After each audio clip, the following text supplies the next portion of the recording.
વાળાએ કર્યું છે રસિકેશ્વરને. ધર્મની દૃષ્ટિએ નહીં, ભક્તિની દૃષ્ટિએ નહીં, યાદ રાખજો. એ વખતની ભૂગોળની દૃષ્ટિએ પણ એ વાંચવા જેવા છે. એમાંથી ઘણું બધું બાદ કરવા જેવું પણ છે.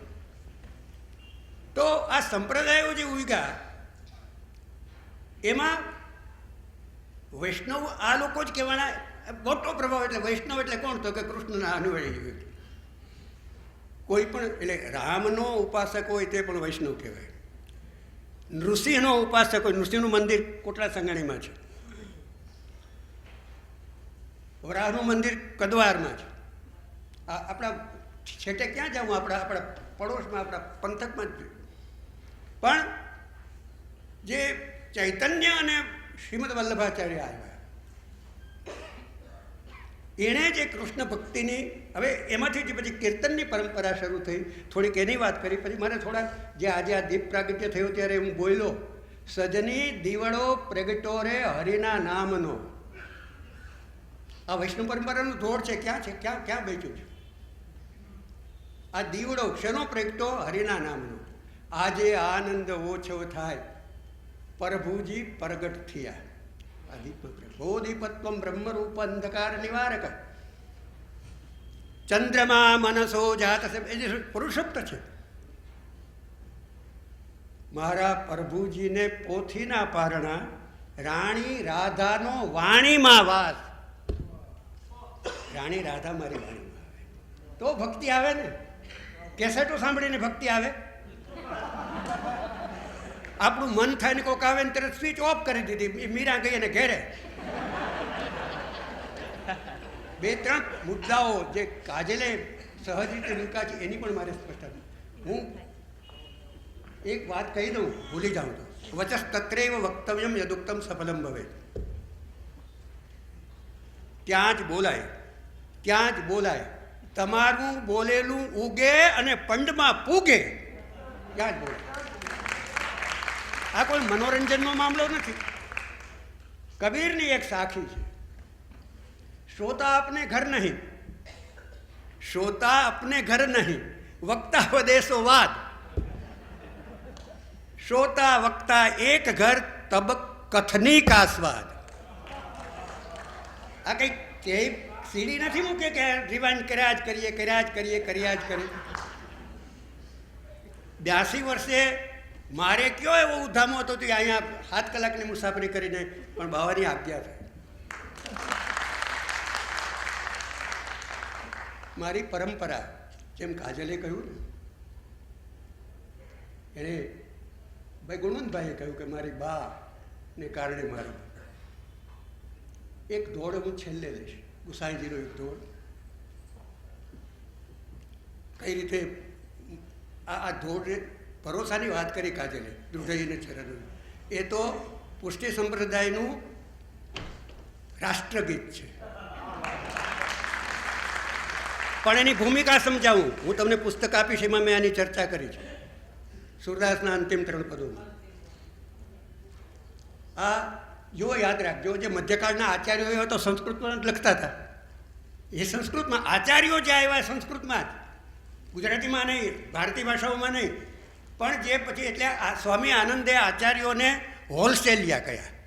આપણે સ્વામી આનંદ કે આચાર્યો એવા કેવા, એ લોકો સુધી ન પહોંચ્યા. સામાન્ય માણસનું શું કહ્યું? સંસ્કૃત કઠિનથી કોણ પ્રી છે, સાંભળવા કરી મન તે હની કાજી, ભાખાઈ બાંધું આખ્યાન. પાલણ કહી ગયો 15મી સદીમાં. સંસ્કૃત કઠિનથી, સંસ્કૃત કોને સાંભળે? કોને? એટલે આ જે સંસ્કૃતમાં ગ્રંથો લખાયા હતા એનું સામાન્ય પ્રજા સમજી શકે એ રીતે શ્રીમદ વલ્લભ, પછી એના દીક્ષિત અને ગુસાઈજીના દીક્ષિત, અને તે પછીના જે કવિઓ આવ્યા. દાખલા તરીકે શ્રીમદ વલ્લભે કહ્યું, અવિશ્વાસો ન કર્તવ્યમ સર્વથા બાધકસ્તુ સત. ત્યાં વિશ્વાસની વાત કરી છે. યાદ રાખજો, આ વિશ્વાસ એટલે શું? કોન્ફિડન્સ નહીં. આ શ્વાસ અને ઉચ્છ્વાસ 24 કલાક હાલે જ ને. 24 કલાક ચાલે જ ને. દિન બદન બોલી રહી ઝીણી સિતારી આપની, આ દમ બદમ બોલી રહી. એ જો 1 સેકન્ડ માટે અટકી થાય તો થવાય ને. આ શ્વાસ અને ઉચ્છ્વાસની સતત પ્રક્રિયાની વચ્ચે એક વિશિષ્ટ શ્વાસ આવે એનું નામ વિશ્વાસ. એક આપણે પોરો ખાવાનો, સહેજ પોરો ખાવાનો, એક ટાઢક વળવાનો છે, એનું નામ વિશ્વાસ. અવિશ્વાસો ન કરતા એમ શ્રીમદ વલ્લભે કહ્યું.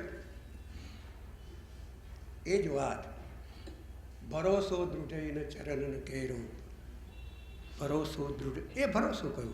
તારો રે ભરોસો મુને ભારી, એવો ગરવો દાતાર ગિરનારી.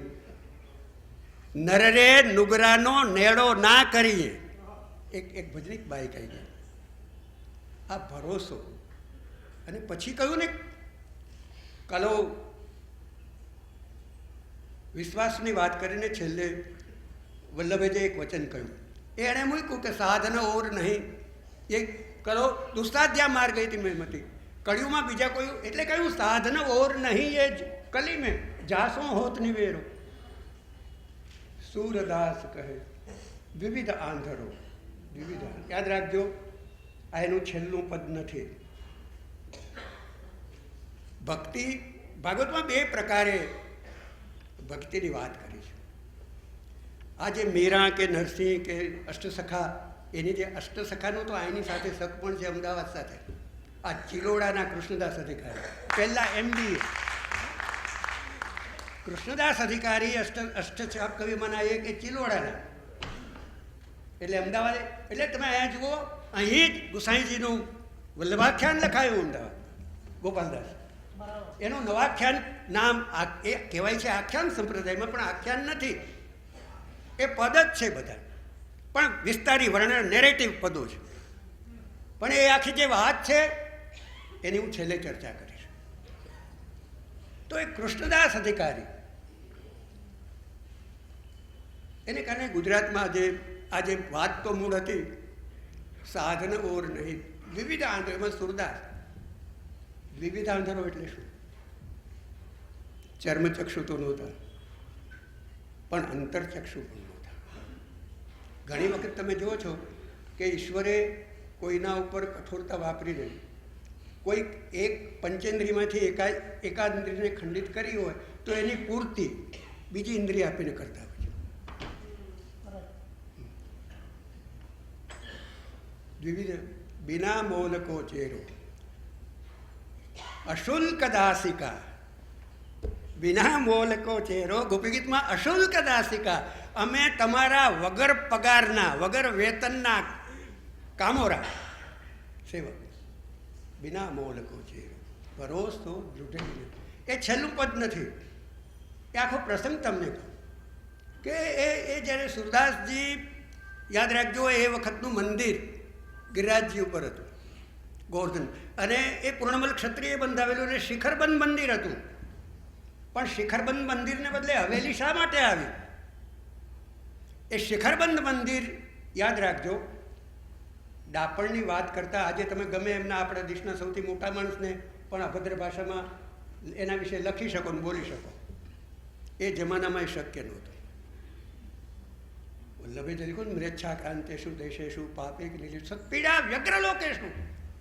સારા માણસોને વેઠવાનું આવે છે, ત્યારે આવતું અને આજે આવું. કૃષ્ણ ક્યાં મારે આવે? મારા છોકરાને નોકરી અપાવવામાં છે, કૃષ્ણ ભગવાન મને મદદ કરે તો ધજા ચડાવીએ. દ્વારકામાં રણ છોડવા જાવા ગયા રે, દ્વારકામાં રણ છોડવા જાવા ગયા રે. માધવપુરમાં વાયગા જાંગી ઢોલ, શ્રી કૃષ્ણ પરણે રૂખમણી રે.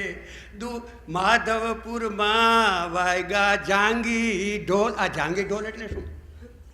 તો કે એ ખબર નથી. સૌ ચલો જીતવા જંગે નથી, યાદ રાખજો. ઢોલના 4 પ્રકાર છે તાલ. એક તરઘાયો ઢોલ, એટલે સુરાતન ચડાવે. એક સિંધોડો જે વાગે તે. જાંગી એટલે જંગ. જંગ એટલે રાયજંગ કોણે માંડ્યો? લગ્ન વિવાહ છે ને, એને પણ યજ્ઞ કહેવાય, અને એને તળપદી ભાષામાં જંગ કહેવાય. એ લગ્નના પ્રસંગે જે ઢોલના તાલ વાગે એનું નામ જાંગી ઢોલ. એ જાંગી ઢોલ શ્રી કૃષ્ણ પરણે. તો આ જે ઢાળો આવ્યા આ ઢોળમાં સચવાયા, પણ એની પહેલાં જે કીર્તન પરંપરા કઈ રીતે શરૂ થઈ એની થોડીક વાત કરું. અને પહેલાં એ ચૈતન્ય અને ઉલ્લેખ તો પદ્મપુરાણમાં મળે, એની પહેલાંના પુરાણોમાં મળે, પણ સૌથી મોટામાં મોટો લિખિત પુરાવો અને એનો કંઠ પરંપરા દ્વારા ઉતરતો પુરાવો ગીત ગોવિંદનો છે. એ 11મી 12મી સદીનું છે. આપણે ત્યાં એની પહેલાં પ્રબંધ ગાન થતું. આજે પ્રબંધ જે સમજીએ કાનરદય પ્રબંધને એને યાદ રાખજો. એક ગાન પ્રકારની શૈલી હતી. અને 7મી સદીમાં એક મતંગ મુનિ થયા, એણે બૃહદદેશી નામે એક મોટું ગ્રંથ લખ્યો. આજે જેને આપણે દેશી અને ઢાળ કહીએ ને, તે ગઈ સદીમાં બરાબર 100 વર્ષ પહેલાં મોહનલાલ દલીચંદ દેસાઈ નામના એક જૈન બેરિસ્ટરે, રજનીભાઈ, જૈન ગુર્જર કવિઓના 8 વોલ્યુમ લખ્યા, 500 પાનાના. અને એમાં આખું વોલ્યુમ દેશીઓ વિશે, દેશી એટલે દેશી ઢાળ વિશે લખ્યું. એમાં કેટલી 2540 દેશીઓ એણે નોંધી છે. 2500 ઢાળ આપણી પ્રજા પાસે કંઠ વગા હતા, કેસેટ વગા નહીં. અને યાદ રાખજો, કંઠ પરંપરા એટલે જેને આપણે ઓરલ ટ્રેડિશન અંગ્રેજીમાં કહે છે, એટલો જ અર્થ નથી. URAL ઓરલ એટલે શ્રુતિગત પણ પામવાની છે. ઓલો બોલ્યા કરે ને આપણે એમ નહીં. 2 ઓરલ અને ઓરલ, એક કંઠગત અને એ સાંભળવાની વાત છે. એટલે શ્રવણમ કીર્તનમ, પહેલાં શ્રવણ છે પછી કીર્તન. એ તો ભાગવતમાં જ કહ્યું.